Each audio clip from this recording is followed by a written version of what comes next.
আসসালামু আলাইকুম। আজকে আমি নতুন আরেকটা রেসিপি নিয়ে আসছি। এটা হলো শাক পনির।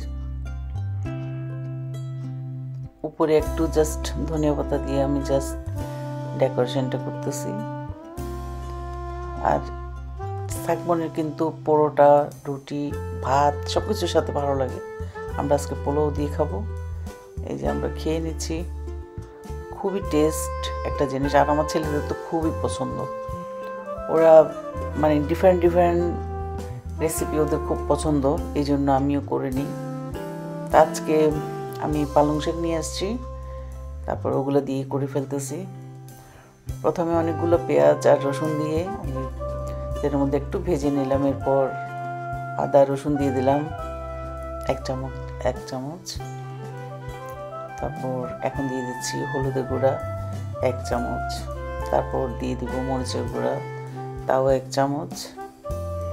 আর ধনিয়ার গুঁড়া এবং জিরার গুঁড়ো দিয়ে দিব আমি 1 চামচই।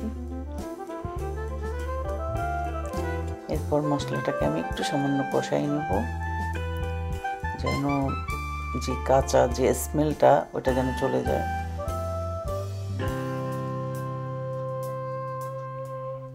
দু 4 মিনিট যখন কষানো হয়ে যাবে, তারপর এখন আমি দিয়ে দিব এখানে যে শাকগুলো আমি কুটে ধুয়ে নিয়েছি, ওই শাকগুলো দিয়ে দিব।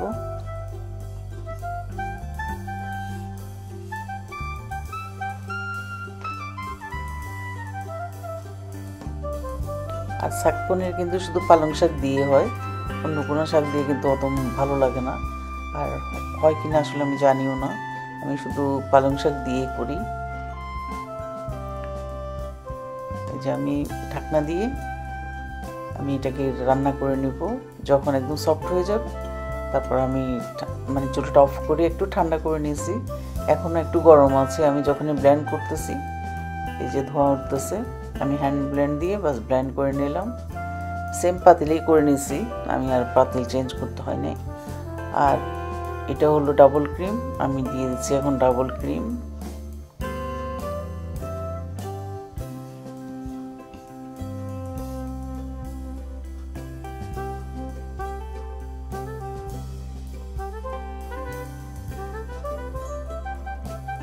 ডাবল ক্রিম দেওয়াতে মানে লুকটাই চেঞ্জ হয়ে গেছে ফুল।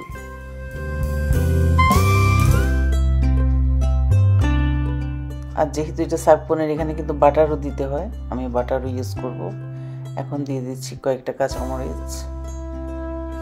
তারপরে আর পনিরগুলোকে আমি আলাদাভাবে একটা প্যানে ভেজে নিচ্ছি। ছোট ছোট করে কিউব স্টাইলে করে কেটে নিচ্ছি। এখন এগুলোকে ভেজে নিব, একদম লাল লাল করে সবগুলো আমি ভেজে নিব।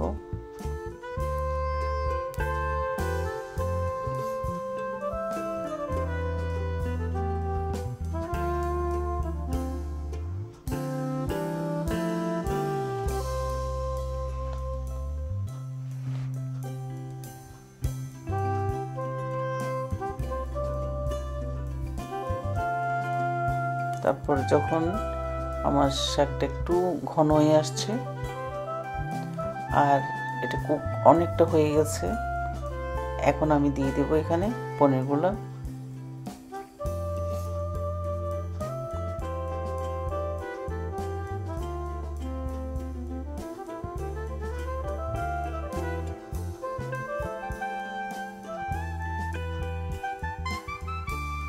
পনির কিন্তু অনেক কিছু দিয়ে রান্না করা যায়, আলু দিয়েও করা যায়, তার মটর দিয়ে করা যায়, কিন্তু শাক পনির আলাদা একটা টেস্ট, এটার টেস্ট অন্যরকম। এখন আমি নামানোর আগে একটু গরম মশলা দিয়ে দিচ্ছি, দিয়ে আর একটু আমি অবশ্যই এখানে বাটার ইউজ করব। আমি অলরেডি দিয়ে ফেলছি, এটা আমি আর দেখাতে পারি না। আর খুবই মজা হয়েছে, আর লুকিংটা তো খুবই নাইস হয়েছে। আমরা আজকে এটা পোলাও দেখাবো। আশা করছি ভিডিওটা ভালো লাগবে। ভিডিওটা যদি ভালো লাগে অবশ্যই লাইক করবেন, শেয়ার করবেন, আমার চ্যানেলকে সাবস্ক্রাইব করবেন এবং আমার ফেসবুক পেজকে লাইক করবেন। আজকে এই পর্যন্তই। আল্লাহ হাফেজ।